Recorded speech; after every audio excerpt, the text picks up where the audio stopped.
আসসালামু আলাইকুম। আমরা পাওয়ার পয়েন্টের উপর এখন ওয়ার্ড কমপ্লিট করেছি, এক্সেল দিছি, এখন পাওয়ার পয়েন্টের একটা ভিডিও দিব। দেখেন, এগুলি সবগুলি নতুন স্টুডেন্টদের জন্য শিখবেন, প্র্যাকটিস করবেন। পুরান স্টুডেন্ট যারা আছেন তারা জাস্ট খালি একবার দেখবেন, তাহলে আপনাদের মনে পড়ে যাবে। আর না পারলে একেবারে তাহলে প্র্যাকটিস করবেন প্লিজ। ওকে, এখন আমি এখানে ক্লিক করলাম, নতুন একটা পাওয়ার পয়েন্ট ওপেন করার পরে এরকম পাবেন আপনি। হ্যাঁ, যখন ব্ল্যাঙ্কস এই যে এরকম গিয়ে নিউতে ক্লিক করবেন, এখানে ক্লিক করলে এরকম একটা জিনিস পাবেন, সোজা কথা যেটা। করার পরে আপনি কি করবেন, এখানে তো লিখবেন আপনার টাইটেল, আপনাকে টাইটেল লিখতে হবে GCZ ইন ফর ট্যাগ। প্রথম আপনাকে টাইটেল লিখে সাজাতে হবে, তারপরে সেটাতে ডিজাইন দিবেন, স্লাইডিং করবেন, অ্যানিমেশন দিবেন, সেটা পরের ব্যাপার। বাট আগে তোমাকে লিখতে হবে, তাই না? এখানে দিলেন এটা, তারপরে ধরেন আপনি এখানে দিলেন ইনফোটেক, ঠিক আছে? এখানে দিলেন গাজীপুর, এরকম লিখলাম আর কি আমরা, ঠিক আছে? এখন এটাকে নিচে চাইলে নিচে দিতে পারেন। তারপরে এই লেখাটাকে যদি মনে করেন আরো বড় করবেন, হ্যাঁ বড় করতে পারেন আপনি, আপনার মর্জি, ঠিক আছে? এটাকে এইভাবে দিতে পারেন, তারপরে এটাকে বড় করতে পারেন, যে এরকম, ঠিক আছে? এরকম ভাবে লেখলাম। এটা এটা তো নরমাল একটা লেখা, তাই না? আমি এরকম লিখতে পারি, কোনো সমস্যা নেই। ওকে, এখন এটার ব্যাকগ্রাউন্ডটা একটু আমি সাজাইতেছি, দেখাইতেছি। রাইট ক্লিক করে এই যে ফরমেট ব্যাকগ্রাউন্ডে যাবেন, তো এখানে সলিড কালার যদি দেন তাহলে এখানে গিয়ে আপনি একটা কালার চুজ করবেন, সে সলিড কালার হয়ে যাবে। যদি মনে করেন যে না আমি গ্রেডিয়েন্ট কালার দিব, অর্থাৎ এক পেজে ডিফারেন্ট ডিফারেন্ট কালার দিব, ঠিক আছে? তাহলে আপনি দিতে পারবেন, কোনো সমস্যা নাই। হ্যাঁ, কিভাবে দিবেন, ধরুন এটা ক্লিক করছেন, এই যে এখানে কালারটা দেওয়া আছে, আপনি এখান থেকে কালারটা লিনিয়ার দিতে পারেন, গ্রেডিয়েন্ট যদি করেন, না আমি রেডিয়াল দিব, গোল আকারের, গোল চক্র হবে এরকম। তারপরে এখানে ধরেন আমি এটাতে ক্লিক করলাম, এটাতে ক্লিক করার পরে এখান থেকে কালারটা চুজ করে দিলাম, রেড কালার দিলাম, ঠিক আছে? তারপরে ধরেন আপনি এখানে ক্লিক করলেন, এখানে একটা কালার, এটাকে ধরে ধরেন আপনি এদিকে, এই দেখেন কালারটা এদিকে নিয়ে আসতে পারতেছেন, এই যে এরকম গোল লাল জিনিসটা গোল হয়ে গেছে, ঠিক আছে? এরকম। ওকে, আপনি এখন চাইতেছেন এখানে আরেকটা কালার দিতে, ধরুন এই যে এটাতে কালার দেওয়ার পরে এখানে গেলে আপনি হলুদ কালার দিতে পারেন। দেখেন এই সাইডে হলুদ কালার হয়ে গেছে। এখন এটাকে ধরে যদি আপনি এদিকে নিয়ে আসেন, এদিকে আসবে, আর এইদিকে গেলে এই যে গোল, দেখেন এই সাইডটাও আমি হলুদ করলাম, এটাতে লাল করলাম, ঠিক আছে? তো এরকম ভাবে কালার আপনি দিতে পারেন। এড গ্রেডিয়েন্ট, এখন যদি মনে করেন আমি এখানে ক্লিক করি তাহলে আমার আরেকটা হলো। এখন এইখানে ক্লিক করে আপনি এখান থেকে আরেকটা কালার দিতে পারেন। ধরেন আপনি এটার কালার দিবেন এই যে এরকম কালার দিতে পারেন, অথবা আপনি যদি চান তাহলে ধরেন আপনি গ্রিন কালার দিতে পারেন, আপ টু ইউ। আমি জাস্ট সাজানিটা দেখালাম, ব্যাকগ্রাউন্ডটা এখান থেকে করতে পারেন। আর যদি কোন যে না আমি তো প্যাটার্ন পিকচার দিব এখানে ব্যাকগ্রাউন্ডটা, it's okay, up to you. এখানে পিকচার দিবেন, এই যে পিকচার, ঠিক আছে? Texture, picture or texture. এখন প্রশ্ন হলো পিকচার টেক্সচারের মধ্যে পার্থক্য কি? টেক্সচার মানে এখানে অলরেডি দেওয়া আছে, হ্যাঁ বিভিন্ন ধরনের টেক্সচার, আপনি এখান থেকে টেক্সচার গুলো নিতে পারেন। এই যে এখানে দেখেন কতগুলো টেক্সচার আছে, আপনি যদি এইটা দেন তাহলে ওকে, যদি বলেন না আমি এটা দিব, ইটস ওকে, ফাইন। আর যদি কোন যে না আমি তো এটা দিব না, আমি এরকম এরকম কিছু দিতে চাই যেটা অন্যরকম, এরকম কিছু, ইটস ওকে। হ্যাঁ, তারপরে এখান থেকে দিতে পারেন, এরকম দিতে পারেন আপনি। এটাকে বলা হয় টেক্সচার, ঠিক আছে? এরকম দিতে পারেন আপনি, এই যে মাছ, হ্যাঁ? তারপরে দিতে পারেন আপনি কিরকম, আমার কাছে তো কোনটা ভালো লাগছে, এটা না, এইটাই ভালো লাগছে, মোটামুটি সুন্দর আছে। ওকে, এখানে গেলাম, তারপরে আপনি এটার কালার চেঞ্জ করেন, সমস্যা নাই। প্যাটার্ন ফিল, এখানে যান, তারপর হলো গিয়ে প্যাটার্ন, এইখান থেকে প্যাটার্নের কালার আপনি চেঞ্জ করে দেন। ধরুন আপনি রেড দিলে এগুলি রেড হয়ে যাবে। আপনি যদি চান ব্যাকগ্রাউন্ডটা প্যাটার্ন দিতে পারবেন, আপনি যদি চান এরকম দিতে পারবেন, আপনি যদি চান এরকম দিতে পারবেন। এখানে হলো প্যাটার্ন ফিল, ঠিক আছে? তারপরে আপনি যদি মনে করেন যে না এরকম দিবেন তাহলে এরকমও দিতে পারেন। ওকে, তারপরে আর যদি কোন না হাইড ব্যাকগ্রাউন্ড, তাহলে হাইড ব্যাকগ্রাউন্ড গ্রাফিক্স, তাহলে ব্যাকগ্রাউন্ডটা আর হবে না। ওকে, ফোরগ্রাউন্ড আছে এখানে, ফোরগ্রাউন্ড মানে নিচের কালারটা, আপনি এখানে যান, দেখেন রেড কালার হয়ে গেছে, আপনি যদি সেটাও দিতে পারবেন, ঠিক আছে? পিকচার দেখালাম, প্যাটার্ন দেখালাম, তারপরে গ্রেডিয়েন্ট দেখালাম, সলিড, এই চাইরোটা অনেক ইম্পর্টেন্ট, ঠিক আছে? অ্যাপ্লাই টু অল করলে সব পেজে অ্যাপ্লাই হয়ে যাবে। তো আমি গ্রেডিয়েন্টে চলে যাচ্ছি, ধরেন আমি এখানে গ্রেডিয়েন্টটা দিলাম। এটা হলো ব্যাকগ্রাউন্ডের ব্যাপার। এখন হচ্ছে এই স্লাইডটা তো হলো, তাই না?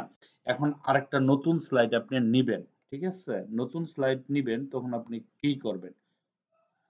ঠিক আছে? আমরা একটা নতুন স্লাইড নিব, রাইট ক্লিক করবেন, রাইট ক্লিক করে নিউ স্লাইডে যাবেন। যাওয়ার পরে দেখেন এখানে এসে আপনি ব্যাকগ্রাউন্ড চেঞ্জ করে নেন। ধরেন এটা এখানে টেক্সচার দিতে চান, আপনি এখানে টেক্সচার ও পিকচার এরকম দিতে চান। তারপর ওই যে বলছি এখান থেকে এরকম কালারটা চেঞ্জ করে নেন। চেঞ্জ করার পরে এখানে এই যে লেখাগুলি আছে না? এই লেখা আপনি এখান থেকে এগুলি ডিলিট করে দেন। এগুলি লাগবে না। ধরেন আপনি ডিলিট করলেন। এইখান থেকে আপনি ডিলিট করে দিলেন। ঠিক আছে? আমরা সব ডিলিট করে দিলাম। ডিলিট করার পরে আপনার যদি টেক্সট থাকে তাহলে আপনি এখানে লিখতে পারবেন। ঠিক আছে? আচ্ছা এটা তো কেমন যেন লাগতেছে, এরকম একটা নেই। ঠিক আছে? এটা তো ভালো লাগে না। ওকে, এটাতে দিলাম। এখন এখানে আসার পরে ধরেন আপনি এটার উপরে রাইট ক্লিক করবেন। রাইট ক্লিক করার পরে এখানে যাবেন লেআউট। আপনার পছন্দ মতো লেআউট নিয়ে আসবেন। কি লিখতে হবে আপনার প্রেজেন্টেশনে, ভার্সিটিতে প্রেজেন্টেশনে কি কোন বিষয়ের উপর, এইখানকার কোন লেআউটটা আপনার অ্যাপ্রোপ্রিয়েট। ব্ল্যাঙ্ক চাইলে ব্ল্যাঙ্ক, কারেন্ট উইথ এত ধরেন আপনি এরকম একটা নিলেন, এই যে এখন। এখন প্রশ্ন হচ্ছে যে এই যে নিলাম এটা কিভাবে আমি সাজাবো? এ ধরেন এই যে এটার উপরে যদি ক্লিক করেন তাহলে আপনার টেবিল চলে আসবে। কয়টা রো চাইছেন? ধরেন আমি চাইছি ৭টা কলাম চাইছি আর ৫টা ৬টা রো চাইছি। ওকে করেন।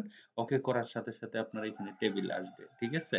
তো এইখানে আপনি লিখতে পারবেন আইডি, তারপরে নেম, ঠিক আছে? নেম আমরা এইভাবে পুরা টেবিলটা কমপ্লিট করতে পারবো। টেবিলটা বড় করতে পারবেন আপনি চাইলে এরকম বড় করতে পারবেন। ঠিক আছে? এই যে এরকম বড় করে ধরেন আপনি এখান থেকে এতটুকু পর্যন্ত বানাতে পারবেন। তাহলে এইখানে লিখবেন। আর যদি মনে করেন এটা ওই যে মাইক্রোসফট ওয়ার্ডের মতন ইরেজে ক্লিক করেন, ধরেন আপনার এটার দরকার নাই, এটা ডিলিট করে দিতে পারবেন। এখানে এই যে এরকম দরকার আপনার, হ্যাঁ আপনি নিয়ে নেন, সমস্যা নাই, আপনি এরকম বানাই নিতে পারবেন। এই যে এরকম করে এটা ডিলিট করে একটা বানাইতে পারবেন। একই প্রবলেম, হ্যাঁ। আবার ড্র টেবিলে যাওয়ার পরে এইখানে গিয়ে যদি আপনি যদি এইটাতে টান দেন তাহলে এখান থেকে আবার ড্র করতে পারবেন। দেখেন এইভাবে আপনি ক্রস করতে পারবেন। ঠিক আছে? আপনি আপনার মতো করে ড্র করে নিতে পারবেন। ঠিক আছে?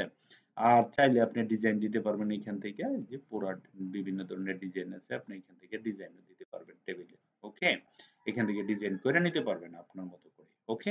এটা গেল এটা।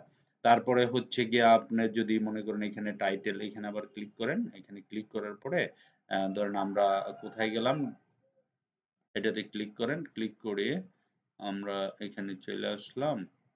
ওকে, ওকে ফাইন। এখন এখানে আপনার ক্লিক এন্ড এড টাইটেল, এখানে কিছু লিখবেন। এটা ধরেন এখানে ভার্সিটি সম্পর্কে BERS ভার্সিটি, হ্যাঁ প্রেজেন্টেশন এখানে লেখলেন। তারপরে এটাকে প্রেজেন্ট করে বড় করলেন, বোল্ড করলেন, তারপরে আরো বড় করতে পারবেন। ঠিক আছে? হেডলাইট দিলেন, ভার্সিটির কিছু লেখলেন, এখানে তার সম্পর্ক লেখলেন, এখানে লেখলেন। ঠিক আছে? এটাতে লেখা শেষ এরকম। তারপরে নিচে গেলেন, নিচে গিয়ে আবার কি করলেন?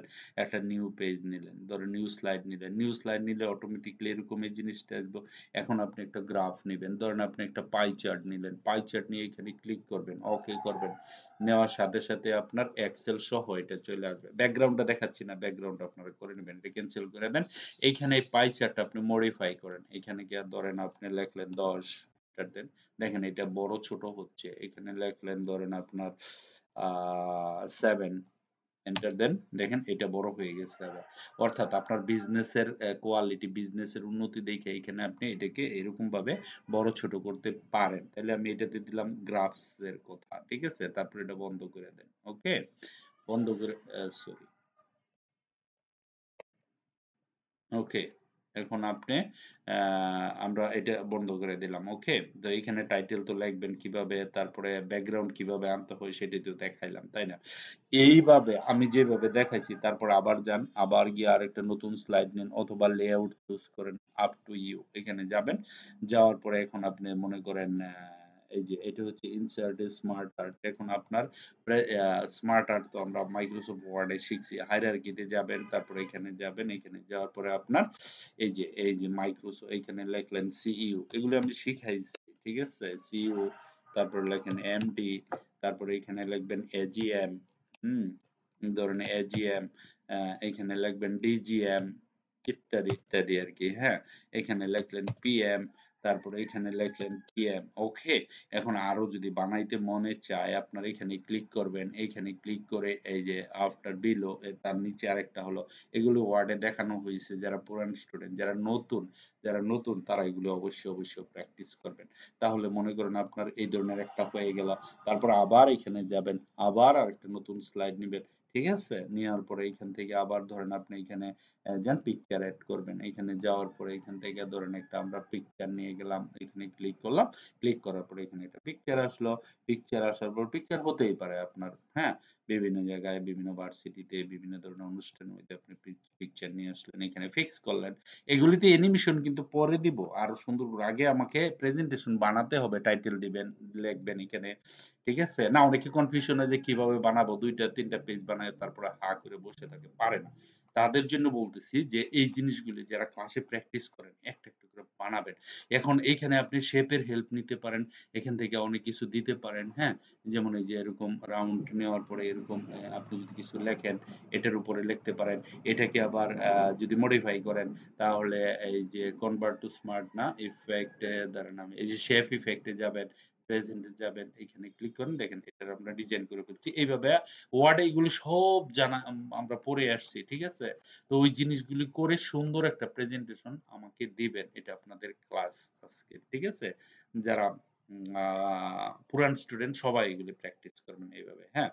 আরো সুন্দর করে বানাবেন, অনেক সুন্দর করে, পরে আগে বানায় দেন। এই যে অ্যানিমেশন ট্রানজিশন এগুলির দরকার নাই, আগে স্লাইড বানান, এগুলি কোনো ব্যাপার না, এগুলি দিলেই হয়ে যায়। ওকে, সো আশা করি এই ব্যাপারগুলি বুঝতে পারছেন, ব্যাকগ্রাউন্ড কিভাবে নিতে হয়, কিভাবে স্লাইড আনতে হয়, কিভাবে বানাতে হয় প্রেজেন্টেশন, জিনিসটা বুঝে গেছেন। Thank you very much for watching this video. Bye by.